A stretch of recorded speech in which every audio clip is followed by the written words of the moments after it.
তো good morning student, আজি তোমালোকক মই সংখ্যা প্ৰণালী নৱম শ্ৰেণীৰ সংখ্যা প্ৰণালী অনুশীলনী 1.1 চেপ্টাৰ 1 ৰ অনুশীলনী 1.1 পঢ়াম। আৰু তাৰ আগতে তোমালোকক কি হয় অলপ বেসিক কনসেপ্ট দিম। বেসিক কনসেপ্টটো হৈছে কি হয় সংখ্যা প্ৰণালী। সংখ্যা প্ৰণালী বুলি ক'লে তোমাৰ কি বুজা যায়, আমি সচৰাচৰ ইয়াতে দুটা বস্তু পাম, এটা হৈছে পৰিমেয় সংখ্যা আৰু অপৰিমেয় সংখ্যা। তো পৰিমেয় সংখ্যা কি তোমালোকে অলৰেডি আগতে পাই আহিছা, ক্লাছ 8 পাইছা। परिमेय संख्या तो चैप्टरটোৰ নাম হৈছে সংখ্যা প্ৰণালী। সংখ্যা প্ৰণালী चैप्टर 1 সংখ্যা প্ৰণালী। তো পৰিমেয় সংখ্যা পাম। পৰিমেয় সংখ্যাটো হৈছে কি চোৱা, বেসিক কনসেপ্টটো পৰিমেয়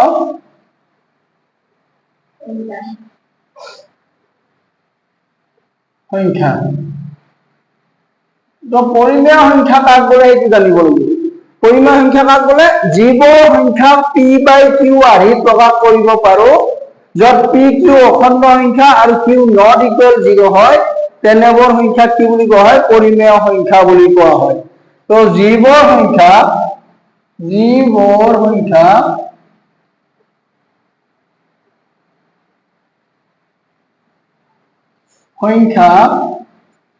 p by q আৰিত প্ৰকাশ কৰিব পাৰি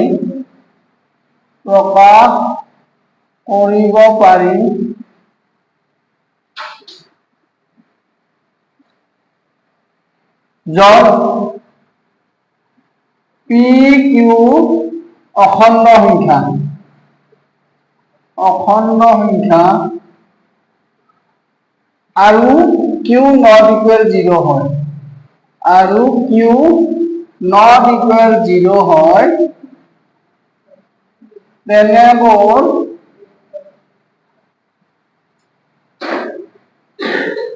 সংখ্যা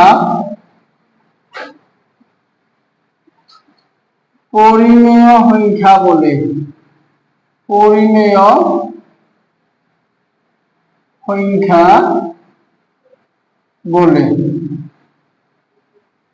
তো তোমাৰ কি হয়, যিবোৰ সংখ্যা p বাই q আহি প্ৰকাশ কৰিব পাৰি, যত p q অখণ্ড সংখ্যা আৰু q নট ইকুৱেল 0 হয়, তেনেবোৰ সংখ্যা কি বুলি কোৱা হয়, পৰিমেয় সংখ্যা বুলি কোৱা হয়।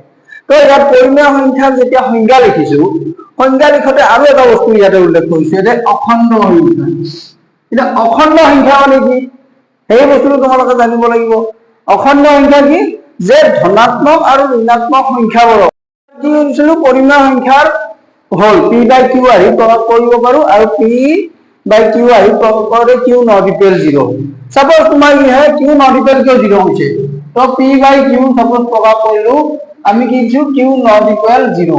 যদি q ইকুৱেল 0 হয়, সাপোজ তোমাৰ 1/0, তো এইটো কিবা ভ্যালু পাম নেকি, এইটো সংখ্যাবদ্ধ নহয়, এইটো ইনফিনিটি হয়, মানে এইটো সংখ্যাবদ্ধ নহয়, ইয়াৰ কোনো ভ্যালু নহয়। কিন্তু আমি 0 বাই যদি 1 লিখো, তেতিয়াহলে ইকুৱেল কি পাম, 0 পাম। তো এইটো তোমাৰ কি হয়, পৰিমেয় সংখ্যা হ'ব, পৰিমেয় সংখ্যা হ'ব। তাৰ মানে তোমাৰ কি হয়, যদি তোমাক সোধে যে 0 টো পৰিমেয় সংখ্যা হয়নে, তেতিয়া তুমি উত্তৰ দিব লাগিব 0 টো পৰিমেয় সংখ্যা হয়, কাৰণ শূন্যক আমি p বাই q আহি প্ৰকাশ কৰিব পাৰো, যত q not equal 0, q equal 1 লিখছো, 1 টো নট ইকুৱেল 0 হয় না নহয়, যদি q নট ইকুৱেল 0, গতিকে এইটো তোমাৰ কি হ'ব, পৰিমেয় সংখ্যা হ'ব। তো তোমাৰ কি হয়, এবাৰ চোৱা পৰিমেয় সংখ্যাৰ দশমিক বিস্তৃতি। তো পৰিমেয় সংখ্যাৰ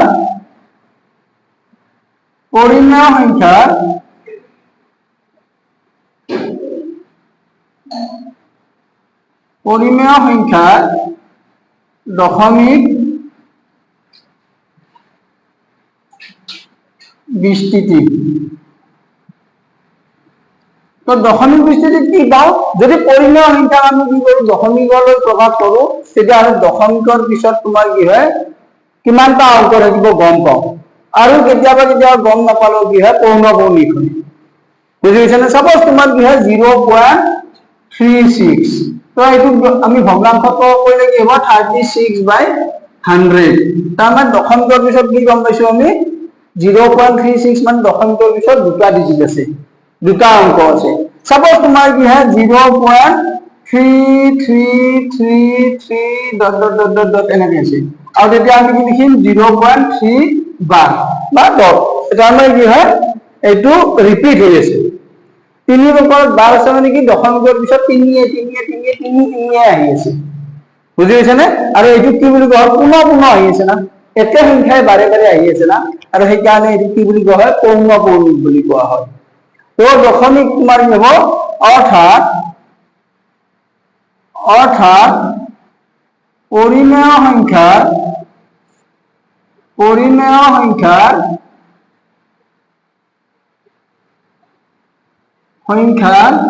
দশমিক বিস্তৃতি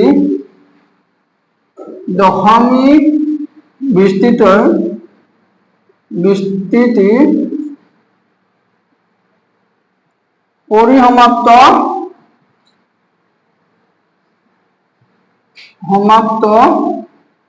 বা সাবধি আৰু অপৰিসমাপ্ত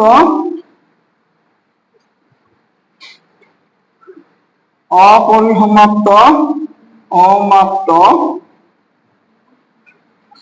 পৌনঃপুনিক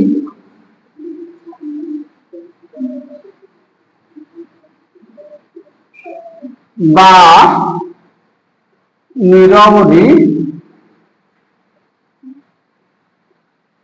পৌনঃপুনিক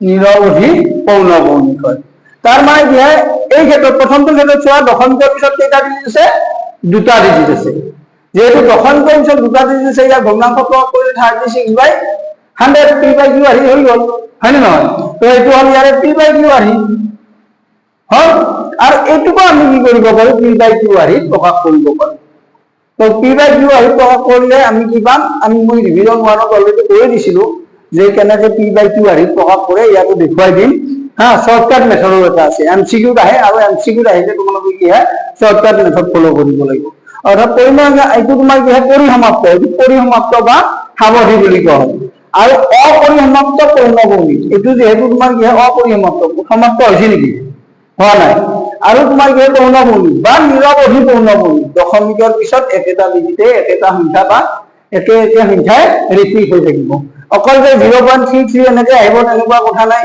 এনেকুৱা আহিব পাৰে 0.818181 dot dot dot dot dot এনেকুৱা আহিব পাৰে বুজি পাইছা নে গতিকে এইটো এটা পৰিমেয় সংখ্যা তাৰ মানে আমি এইটো সমান লিখিব পাৰো 0.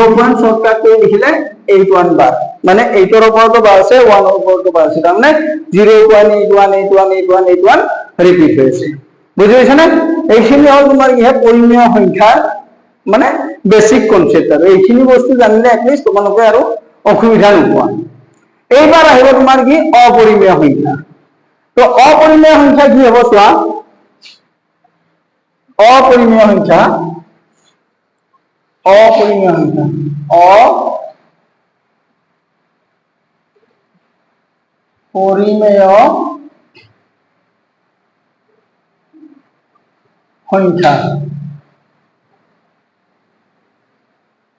অপৰিমেয় সংখ্যা কি হ'ব যিবোৰ সংখ্যা p/q আহি প্ৰকাশ কৰিব নোৱাৰি তো যিবোৰ সংখ্যা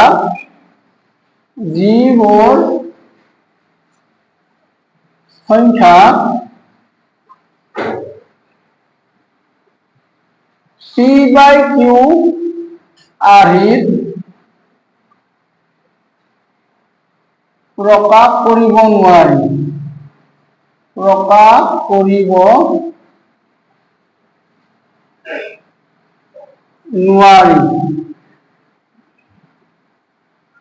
য'ত pq অখণ্ড সংখ্যা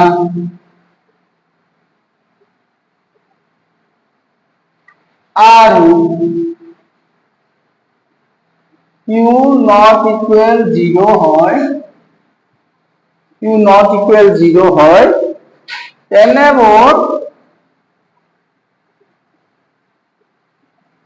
তেনেবোৰ সংখ্যা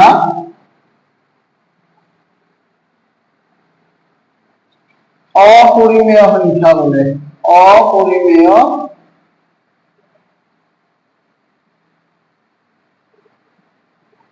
সংখ্যা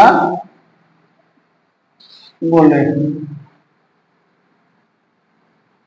তো অপৰিমেয় সংখ্যা কাক বলে? যিবোৰ সংখ্যা পি বাই কিউ আৰ্হিত প্ৰকাশ কৰিব নোৱাৰি, য'ত পি কিউ অখণ্ড সংখ্যা আৰু কিউ নট ইকুৱেল 0 হয়, তেনেবোৰ সংখ্যাক কি বুলি কোৱা হয়? অপৰিমেয় সংখ্যা বুলি কোৱা হয়।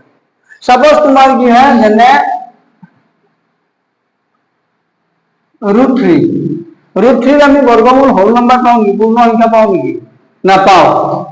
তো তোমাৰ কি হয়, এইটো অপৰিমেয় সংখ্যা। যদি ইয়াৰ দশমিকৰ প্ৰকাশ কৰো, তেতিয়াহ'লে দশমিকৰ পিছত যিবিলাক সংখ্যা আহিব নন ৰিপিটিং, নন টাৰ্মিনেটিং, বুজি অপৰিসমাপ্ত হ'ব কিন্তু অপূৰ্ণক্ৰমিক হ'ব। মানে দশমিকৰ পিছত একেবাৰে সংখ্যা ৰিপিট হৈ নাথাকে, বেলেগ বেলেগ সংখ্যা বেলেগ বেলেগকে আহি থাকিব। তো ৰিপিটিং নাম্বাৰ নাপাও। √2 বুজি পাইছা না? এইবিলাক কৰণীযুক্ত সংখ্যা বুলি কোৱা হয়, যে যিবোৰ সংখ্যাৰ আমি বৰ্গমূল মানে কি হয় পূৰ্ণ সংখ্যা নাপাও, তেনেবোৰ সংখ্যাক কি বুলি কোৱা হয়? কৰণীযুক্ত সংখ্যা বুলি কোৱা হয়। গতিকে √2, √3 এইবিলাক তোমাৰ কি হয়? অপৰিমেয় সংখ্যা। বা তোমাৰ এনেকুৱা হ'ব পাৰে 0.101101101110. এটা চোৱা, এইটো দশমিকৰ পিছত কি হৈছে? একবাৰ 10 হৈছে, নেক্সট টাইম কি হৈছে? 110 হৈছে, নেক্সট টাইম কি হৈছে? 1110 হৈছে, নেক্সট টাইম হৈছে 1110 হৈছে, হয়নে? এইটো ৰিপিট হৈছে নেকি? একে বস্তু ৰিপিট হোৱা নাই, ৰিপিট হৈছে, কিন্তু ৰিপিটিং কেনে হৈছে? 10, তাৰপিছত 110, তাৰপিছত 1110, তাৰপিছত 4টা 1 0 হৈছে, হয় নে নহয়? তো তোমাৰ কি হয়? এইটো নন ৰিপিটিং, এইটো ৰিপিট হোৱা, নন ৰিপিটিং, নন টাৰ্মিনেটিং। পাইছা বুজি? ই পৰিসমাপ্ত নহয়, অপৰিসমাপ্ত, কিন্তু তোমাৰ কি হয়? অপূৰ্ণক্ৰমিক। বা তোমাৰ কি হ'ব পাৰে? নিৰৱধি কিন্তু অপূৰ্ণক্ৰমিক। বুজি পাইছা নে? তো পৰিমেয় সংখ্যাৰ লিখিয়া যদি আমি অপরিমেয় সংখ্যার ক্ষেত্রে তো অপরিমেয় সংখ্যার দশমিক বিস্তৃতি কি হব? তো অপরিমেয় সংখ্যার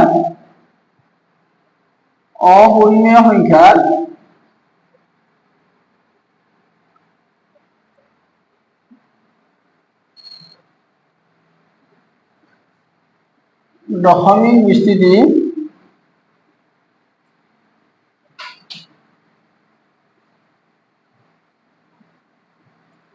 তোমার কি হল? নিরবধি অপূর্ণক্রমিক, অপূর্ণক্রমিক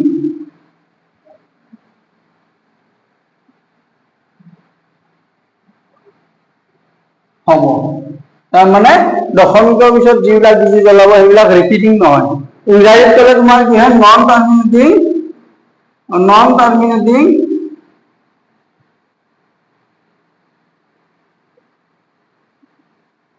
নন ৰিপিটিং।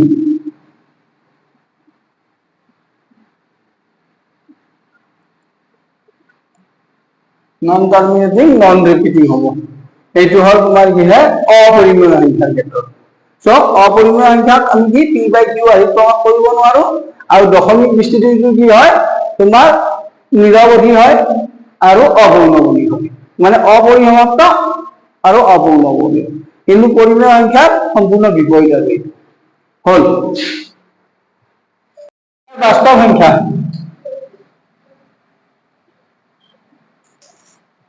বাস্তব সংখ্যা মানে হৈছে তোমাৰ কি জানে? Real number, real number. তো ৰিয়েল নাম্বাৰ মানে হৈছে কি? পৰিমেয় আৰু অপৰিমেয় সংখ্যাবোৰৰ একেলগে কি বুলি কোৱা হয়? ৰিয়েল নাম্বাৰ বুলি কোৱা হয়। সো পৰিমেয়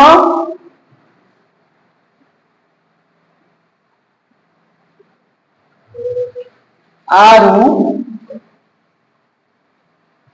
অপৰিমেয়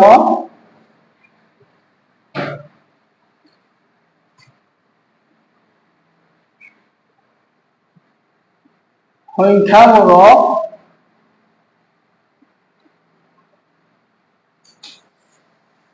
একেলগে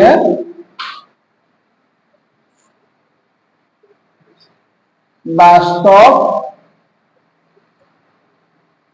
সংখ্যা বোলে তার মানে কি হবো বাস্তব সংখ্যা তোমার পরিমেয় সংখ্যা থাকে অপরিমেয় সংখ্যা থাকে বুঝছে না বুঝি তো বাস্তব সংখ্যা বুলি কলে পরিমেয় আৰু অপৰিমেয় সংখ্যাৰ সমষ্টিটোকে গোটেইখিনিকে একেলগে কি বুলি কওঁ বাস্তব সংখ্যা বুলি কওঁ সাপোজ 1 আৰু 2 1 আৰু 2 যিকোনো দুটা নাম্বাৰ হয়নে নহয় তো 1 আৰু 2 ৰ মাজত কি হয় ইনফিনিটি নাম্বাৰ আছে মানে অসীম সংখ্যক নাম্বাৰ আছে তাৰে কিছুমান বাস্তৱ হ'ব পাৰে মানে কিছুমান তোমাৰ কি হ'ব পাৰে পৰিমেয় হ'ব কিছুমান অপৰিমেয় হ'ব সেইটো কথা কৈছে সো তোমাৰ কি হয় এটা ইয়াৰ পৰা এইখিনি বস্তুটো জানিব লাগিব পৰীক্ষাত কেতিয়াবা কেতিয়াবা পাজলসমূহৰ পৰা নিদিয়ে যে ষ্টাৰ মাৰ্ক দিব ধৰা এমসিকিউতে সুধিলে যে সকলো পৰিমেয় সংখ্যা সকলো বৰ পৰিমেয় সংখ্যা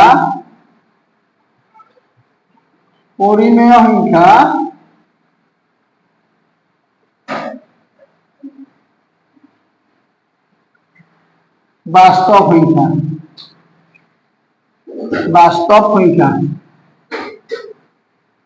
তাৰ মানে কি হৈছে সকলোবোৰ পরিমেয় সংখ্যাই বাস্তব সংখ্যা এইটো কি হ'ব এইটো যদি দিয়া তেতিয়াহ'লে তোমাৰ লিখা ট্ৰু কিয় ট্ৰু হয় বাস্তব সংখ্যা মানে কি পৰিমেয় আৰু অপৰিমেয় হয় না নহয় যদি তোমাৰ কি সকলোবোৰ পৰিমেয় সংখ্যাই বাস্তব সংখ্যা তাৰ মানে কি পৰিমেয় সংখ্যাটো বাস্তব সংখ্যা হয়ে কাৰণ বাস্তব সংখ্যা মানে হৈছে পৰিমেয় আৰু অপৰিমেয় হয় না নহয় তো পৰিমেয় সংখ্যাখিনি বাস্তব সংখ্যাৰ অন্তৰ্ভুক্ত হয়ে যেহেতু যদি তোমাৰ সকলোবোৰ পৰিমেয় সংখ্যাই বাস্তব সংখ্যা এইটো ট্ৰু হ'ব হল নেক্সট তোমাৰ কি হ'ব সকলোবোৰ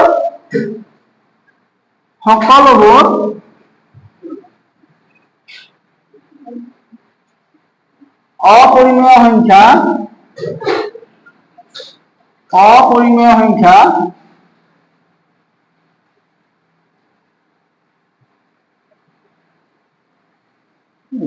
বাস্তব সংখ্যা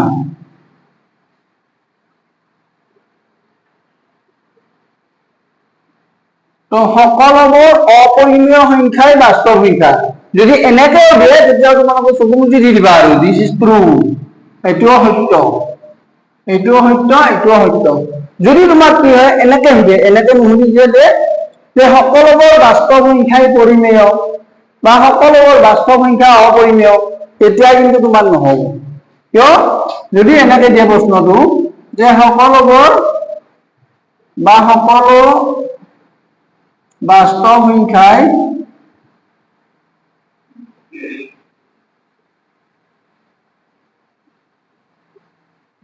কি হয় পরিমেয়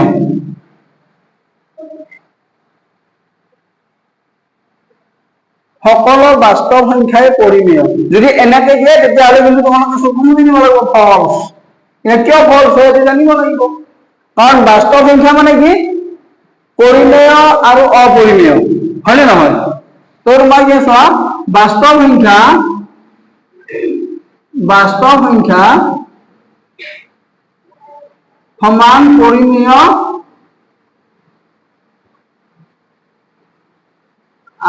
প্লাস অপৰিমেয় হয় না বাস্তব সংখ্যাবিলাক কি পৰিমেয় আৰু অপৰিমেয় সংখ্যাবোৰ লগ লাগি বাস্তব সংখ্যা হৈছে হয় না নহয় কিন্তু বাস্তব সংখ্যা মানে অকল পরিমেয় সংখ্যা হ'ব নেকি নহয় বাস্তব সংখ্যা মানে অকল অপরিমেয় সংখ্যা হ'ব নেকি নহয় কিন্তু পরিমেয় সংখ্যাবোৰ তোমাৰ কি হয় বাস্তব সংখ্যা হয় আৰু অপৰিমেয় সংখ্যাবোৰ বাস্তব সংখ্যা হয় যদি বাস্তব সংখ্যা অকল পরিমেয় বুলি হয় যে সকলো বাস্তব সংখ্যাই পরিমেয় তেতিয়াহ'লে এইটো ফলস বা সকলো বাস্তব সংখ্যা অপরিমেয় সেইটো তোমাৰ কি হয় ফলস কাৰণ কি বাস্তব সংখ্যা বুলি ক'লে পৰিমেয় আৰু অপৰিমেয় দুটাই লগ হৈ থাকে সো তোমাৰ কি হয় আৰু এটা পইণ্ট ভালকে লিখি দিওঁ এতিয়া সকলো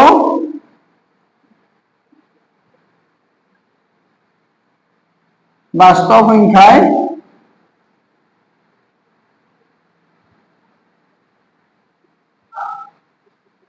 অপরিমেয়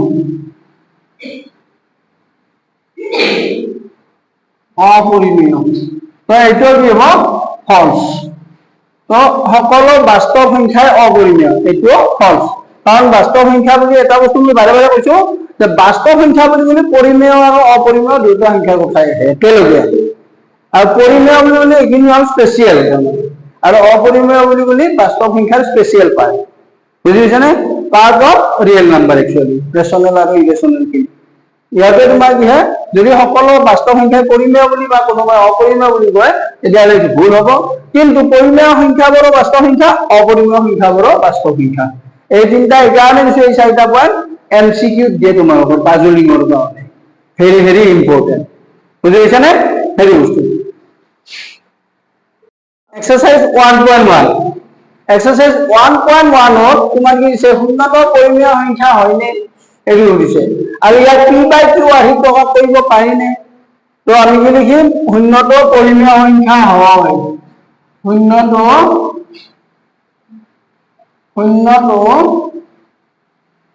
পৰিমেয় সংখ্যা হয়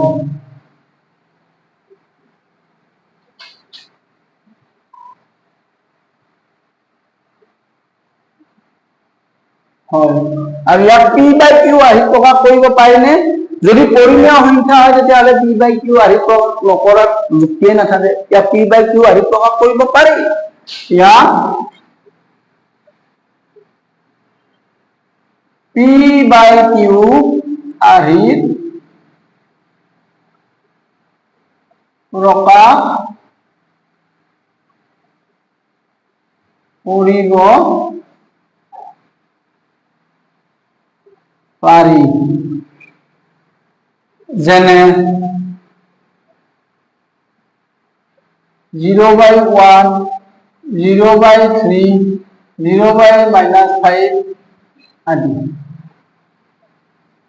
এনেকে আমি কি কৰিব পাৰো p বাই q আহি প্ৰকাশ কৰিব পাৰো যত q not equal 0 p by q আহি প্ৰকাশ কৰিছো আৰু যত তোমালোকে লিখি দিবা যত q নট ইকুৱেল 0 হয় হয়নে p বাই q আহি প্ৰকাশ কৰাৰ ওপৰত q নট ইকুৱেল 0 পাইছো না পোৱা নাই পাইছো 1 3 যিকোনো ল'ব পাৰো হা যিকোনো নাম্বাৰ ল'ব পাৰা আৰু তলত হৰটো যিকোনো নাম্বাৰ ল'ব পাৰা তাৰ মানে কি হয় শূন্যটো পৰিমেয় সংখ্যা হয় আৰু এইটো পৰীক্ষাত প্ৰায় আহে 1 মাৰ্কৰ কোৱেশ্চন হয় ভেৰি ভেৰি ইম্পৰ্টেন্ট সো জানিবা তোমালোকে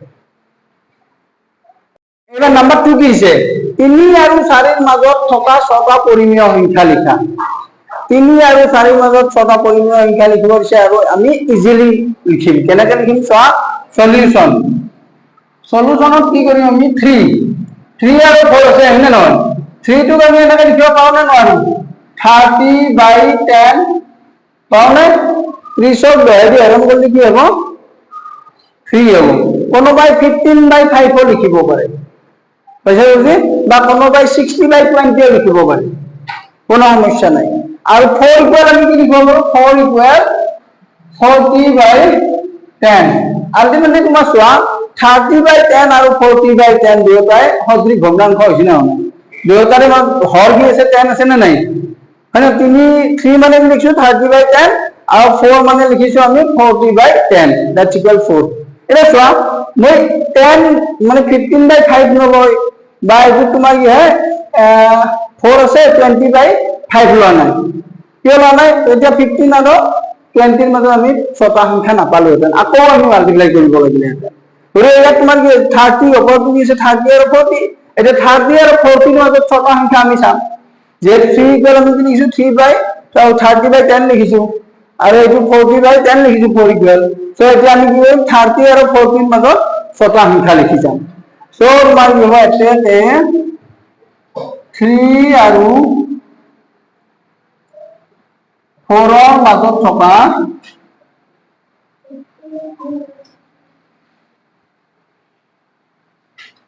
ছটা সংখ্যা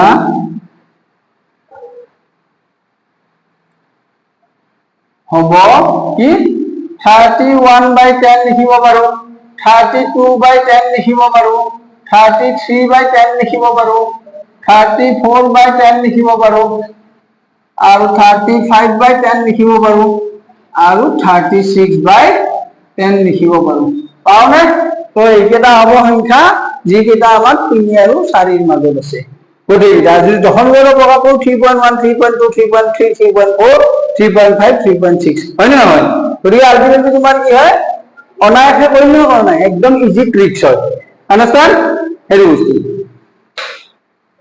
ঠিক কি দিছে 3/5 আৰু 4/5 মাজত থকা পাঁচটা পৰিমেয় সংখ্যা লিখা। এয়া দিছে 3/5 আৰু 4/5। চোৱা দুটা সদৃশ ভগ্নাংশ দিছে। সদৃশ ভগ্নাংশ এখানে কৈছো দুটাৰে হৰ কি আছে 5 আছে। তো এটা 3 আৰু 4 মাজত আমি পাঁচটা সংখ্যা পাম নেকি? নাপাও। গতিকে আমি কি কৰিম 3/সলিউশনৰ আমি কি কৰিম 3/5 ইকুয়াল আমি কি লিখব পাৰো 5 into 10 3 into 10 ইকুয়াল তোমাৰ কি হ'ব 30/50 লিখব পাৰো নে নোৱাৰো? পাৰো। তো এইটো কি কৈছে হৰটো 5 আছে, সেইটোৰো হৰ 5 আছে। তো দুটাতে আমি কি কৰিম 4/5 এইটোকো আমি কি কৰিম 5 into 10 4 into 10 কৰিম। তো এইটো ইকুয়াল কি হ'ব 40/50 হয় না নহয়? হ'ব না নহয়? হ'ব। এটা চোৱা 30 আৰু 40 মাজত আমি যিকোনো কি লিখব আমাক পাঁচটা সংখ্যা লিখিব লাগে। তো 3/5 আৰু